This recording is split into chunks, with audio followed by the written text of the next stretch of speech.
Assalamualaikum warahmatullahi wabarakatuh. Perkenalkan, nama saya Aji Risdianto, dari kelas 11 TJKT 3, No Absen 2. Perkenalkan, nama saya Cerilia Anggun Ardana, dari kelas 11 TJKT 3, No Absen 10.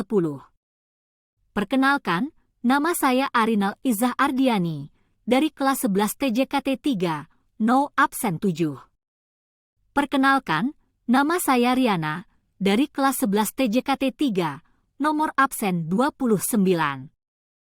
Perkenalkan, nama saya Syahidan Nailal Faza, dari kelas 11 TJKT 3, nomor absen 32. Di sini kami akan menceritakan kepada Anda tentang pertempuran kerajaan Sriwijaya terhadap kolonialisme. Sebelum itu mari kita panggil narasumber terpercaya untuk menceritakan bagaimana kerajaan Sriwijaya pada saat itu, tempat dan waktu. Kami persilahkan. Perkenalkan, nama saya Raja Balaputra Dewa, saya adalah salah satu raja dari kerajaan Sriwijaya. Kerajaan Sriwijaya lahir pada abad ke-7 Masehi dengan pendirinya yang bernama Dapuntahyang Srijayanasa. Keterangan ini tertulis pada salah satu prasasti yang ditemukan di Kota Kapur, Mendo Barat, Bangka. Namun, kisah pendirian kerajaan ini merupakan salah satu bagian yang sulit dipecahkan oleh peneliti. Sebab dalam sumber-sumber yang ditemukan tidak ada struktur genealogis yang tersusun rapi antar Raja Sriwijaya. Prasasti Kedukan Bukit, 682 Masehi, menyebutkan nama Dapuntahyang, dan Prasasti Talang Tuo, 684 Masehi, memperjelasnya menjadi Dapuntahyang Srijayanasa. Kedua prasasti ini adalah penjelasan tertua mengenai seseorang yang dianggap sebagai raja atau pemimpin Sriwijaya.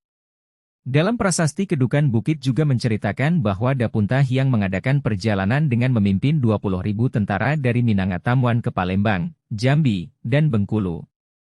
Dalam perjalanan tersebut, ia berhasil menaklukkan daerah-daerah yang strategis untuk perdagangan sehingga kerajaan Sriwijaya menjadi makmur.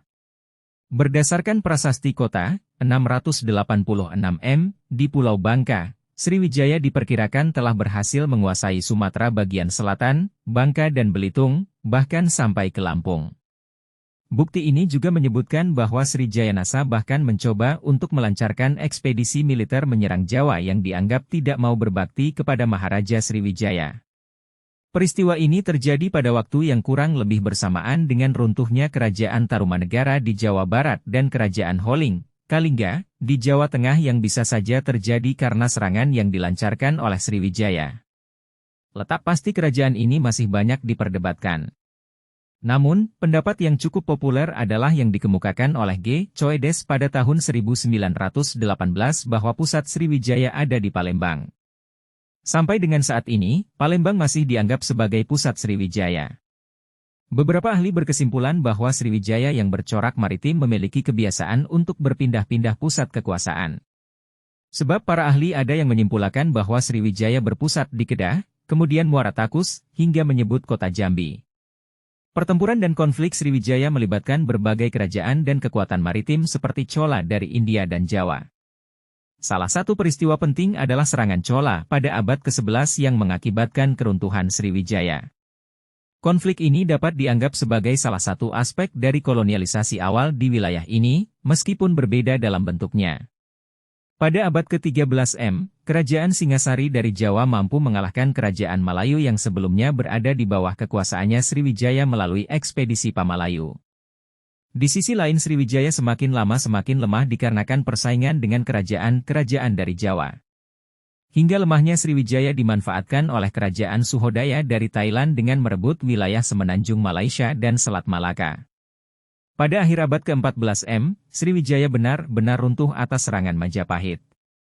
Selama sejarahnya, Sriwijaya juga berinteraksi dengan berbagai kerajaan dan perdagangan asing, tetapi tidak mengalami kolonisasi Eropa seperti yang terjadi pada abad ke-16 hingga abad ke-20 di wilayah lain di Asia Tenggara.